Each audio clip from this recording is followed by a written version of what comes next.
Students in Puerto Rico will be experiencing the economic crisis there firsthand. Officials say 184 public schools will shut down at the end of the month, which is expected to save millions of dollars.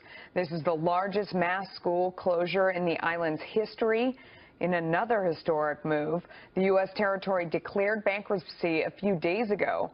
Officials say the 27,000 students whose schools are closing will all be relocated. The Associated Press reports that parents seeking to adopt children in Texas could soon be rejected by public or private agencies with religious objections. Agencies would be able to reject parents if they were either Jewish, Muslim, gay, single, or interfaith couples under a new Republican proposal. 5 other states have passed similar laws protecting faith-based adoption organizations that refuse to place children with gay parents or other households on religious grounds. However, Texas rule would extend this ban to state-funded agencies. Republican sponsors have said that the bill is designed to support the religious freedom of adoption agencies and foster care providers. On Saturday, tens of thousands of women opposed to Venezuela's socialist president Nicolas Maduro are marching dressed in white, offering roses to security forces. The women's marches took place in most major cities around the South American country. This now marks 5 weeks of sustained protests against Maduro, whom opponents decry as a dictator who has ruined the economy. The women's marches have been organized as part of an opposition attempt to vary tactics and keep momentum against Maduro. Women have heavily felt the impact of Venezuela's economic crisis due to widespread food and medicine shortages. Dehydration, nausea and vomiting, all symptoms of cholera, all being shown by patients in hospitals in Sana'a. And new cases continue to arrive. In the last few days, we received more than 200 cases of cholera in the Jamhuri hospital in Sana'a. We still have 45 cases here, but 2 patients died because they were in bad condition and they came here too late. The World Health Organization says Yemen's healthcare system has collapsed because of the civil war between Houthi rebels and the internationally recognized government of President Abdur Rabur Mansour Hadi, backed by a Saudi-led coalition. Aid organizations have been supplying medicines and equipment.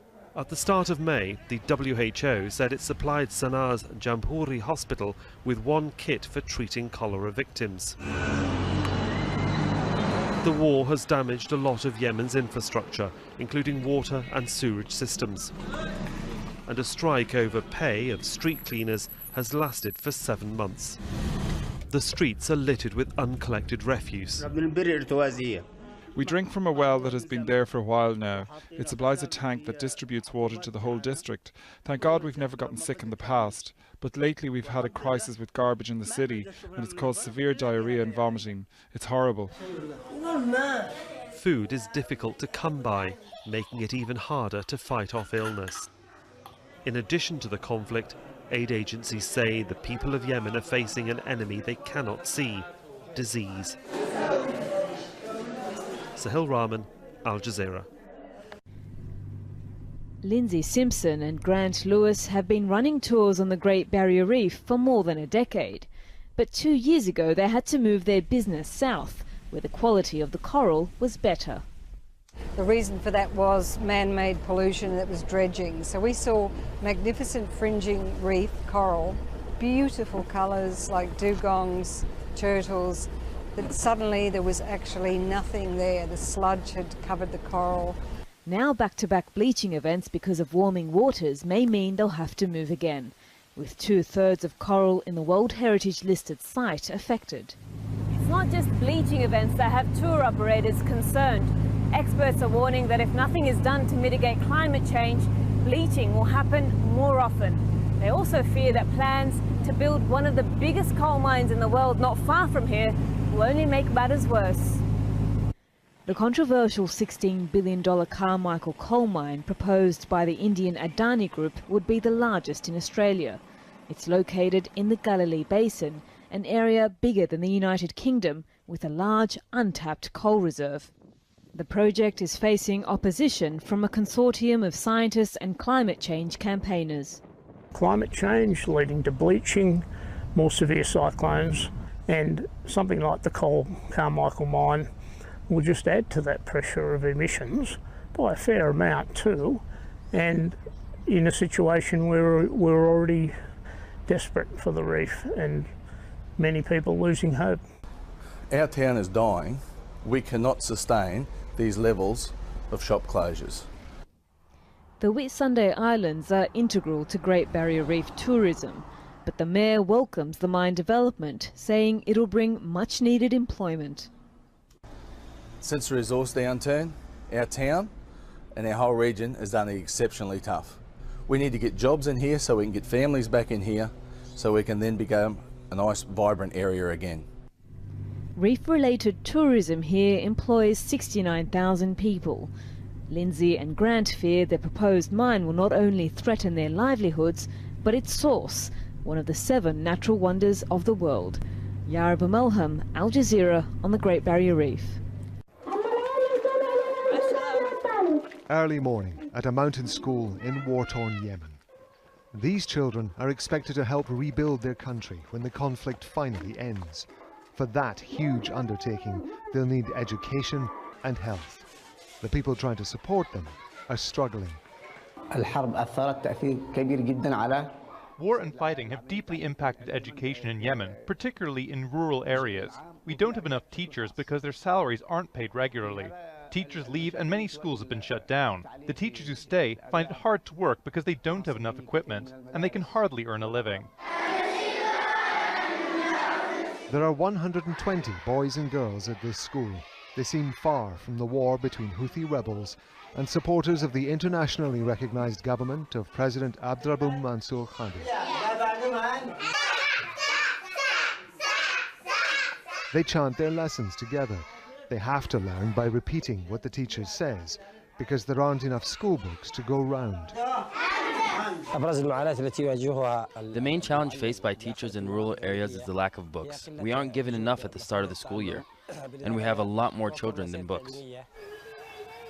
Bani Harasi is one of 14 rural villages in the Yemeni Directorate of Jafaria.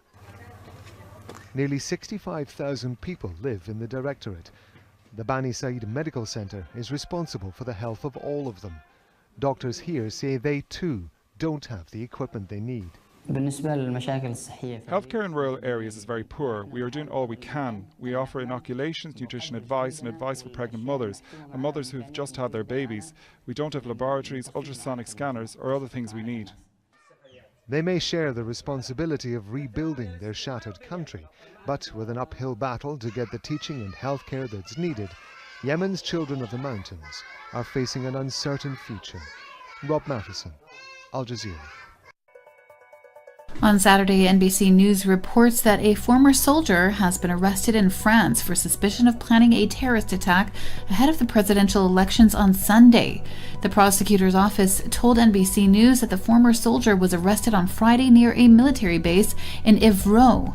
Investigators found a USB key with a video clip of the man pledging allegiance to ISIS, and small ISIS flags were found on his person and in his car, which was parked near the military base. The man is currently in custody on Saturday and has been undergoing questioning.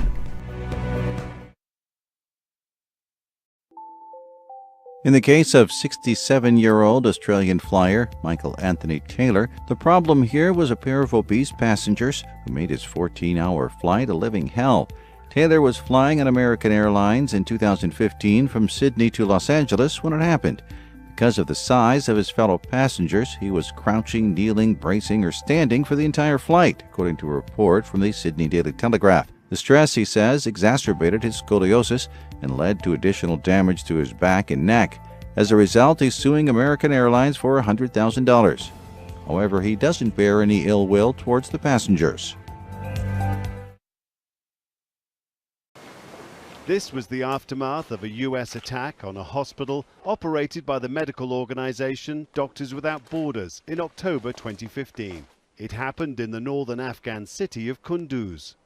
42 people were killed and over 30 injured, among them doctors, staff and patients. Zabiullah, a nurse at the time, was seriously injured, losing an arm and an eye. Most probably we were the targets and our staff suffered the most. The hospital was wrecked and no one helped us. The US later admitted it was a mistake, thinking Taliban gunmen were inside, and issued an apology. But the report by Physicians for Human Rights says all too often those behind attacks on medical facilities are failing to take responsibility. Any health structures belonging not to everybody, state, NGOs, opposition, every health structure should be always free of armed conflict. In Afghanistan, as elsewhere, Doctors Without Borders' concern is not only for its hospital staff, but also for the badly wounded people trying to reach its facilities for help. As the security situation in Afghanistan worsens, so many roads have become too dangerous. It means even when medical facilities are available, more people, it seems, are dying before reaching them. Since the attack, the hospital in Kunduz has remained closed.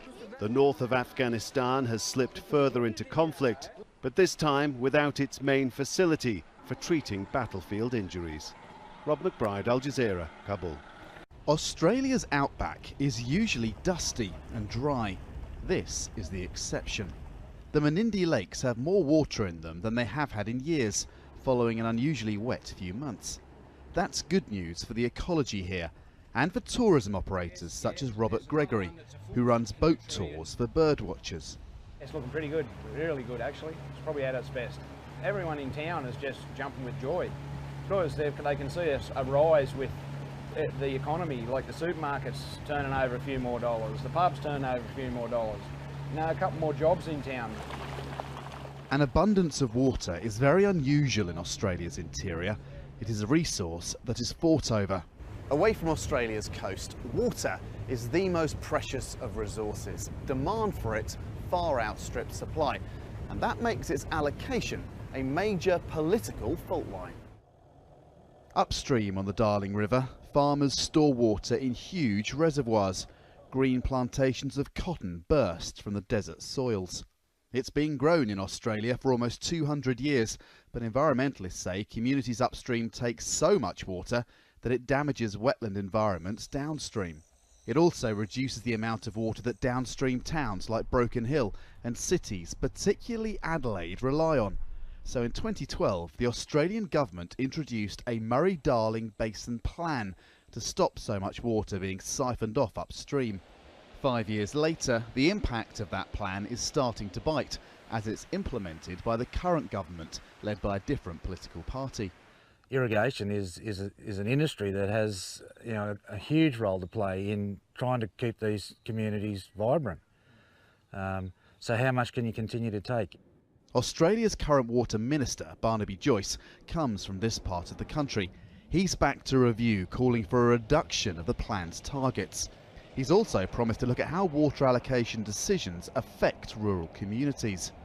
But downstream, at the other end of the river, local politicians and environmentalists want the current plan to be made more ambitious, for rivers to flow more in line with their original courses. That would mean they get more water. Australia's water wars, then, have some way to run. Andrew Thomas, Al Jazeera, Menindee in inland New South Wales. According to NBC News, heavy rain and strong winds battered the tri-state area Friday. The weather flooded parts of New York City and New Jersey within minutes, submerged cars, and took down highway retaining walls, suspended some transit service, and delayed flights by nearly 6 hours. Penn Station shut down its main entrance at 32nd Street and 7th Avenue for about an hour because of the heavy rain. Workers were scrambling to contain and clean up after leaks at World Trade Center's Oculus, while water cascading down inside Grand Central Terminal forced people to walk through the halls with their umbrellas open. The weekend won't be a washout. Saturday appears to be the warmest weekend day, with forecasters predicting a high of 66 degrees for the city. The United States Environmental Protection Agency has fired members of a scientific advisory board. The agency quietly forced out some members of the Board of Scientific Counselors weeks after leaders told them their tenure would be renewed. The board was tasked with reviewing the work of EPA scientists and providing feedback that can be a powerful voice in shaping the agency's future research. The Trump administration has sent signals that it does not value some areas of federal research, specifically climate change and work that could lead to further regulation of fossil fuel and chemical industries. The runways of Paris Fashion Week. Walking here can be seen as the pinnacle of a modeling career, but France wants to ensure that's not achieved at the expense of models' health. They're now required to undergo a medical exam to be certified fit to strut. If a doctor deems them too thin, they can't be hired. I think that on face value it sounds like obviously a good idea, but I'm always hesitant when it comes to government regulating women's bodies and also regulating industry, which is a lot about the arts. It's really the agencies and the designers who need to change their practices, and often the models are the ones who foot the bill for every single inconvenience in the fashion industry. How models appear in magazines and advertisements is also getting a makeover. Starting in October, fashion images that digitally alter a model's body shape are legally required to be labeled retouched photograph. Modeling agencies who break the law face fines of more than $80,000. The French Minister of Social Affairs and Health says the two laws aim to act on body image in society so as to avoid the promotion of beauty ideals that are inaccessible and to prevent anorexia in young people. The bills were first introduced 8 years ago and finally passed in December 2015. France isn't the first country to pass legislation banning underweight models. Spain and Italy did so 11 years ago, starting a trend that campaigners hope will become an industry standard. Gerald Tan, Al Jazeera. According to NBC News, the political movement of French presidential candidate Emmanuel Macron said it has been hacked and international information leaked in a cyber attack hours before polls reopen in the country's hugely consequential election.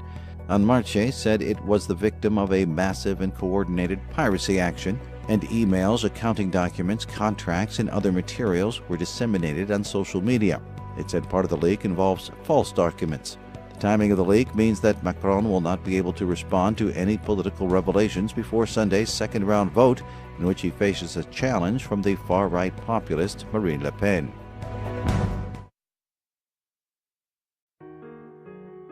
With spring comes the beginning of the threat of the mosquito-borne Zika virus in Texas.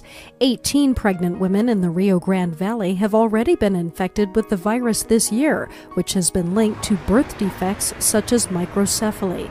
Of the 18 women, 2 have given birth to babies with microcephaly, 7 babies appear normal, and 9 pregnancies are ongoing. In the Rio Grande Valley, it's hard to tell where someone may have contracted the Zika virus, since so many residents are traveling back and forth between Mexico and Texas. So far, there is no vaccine for the virus. On Saturday, U.S. Commerce Secretary Wilbur Ross has said that threats of retaliatory trade actions from Canadian officials are inappropriate. Ross said his actions will not influence the department's final determinations regarding U.S. import duties on Canadian softwood lumber. In a statement issued by the Commerce Department, Ross also said that we continue to believe that a negotiated settlement is in the best interests of all parties, and we are prepared to work toward that end. Canadian Prime Minister Justin Trudeau has said that his government would study on whether to stop U.S. firms from shipping thermal coal in response to the lumber duties.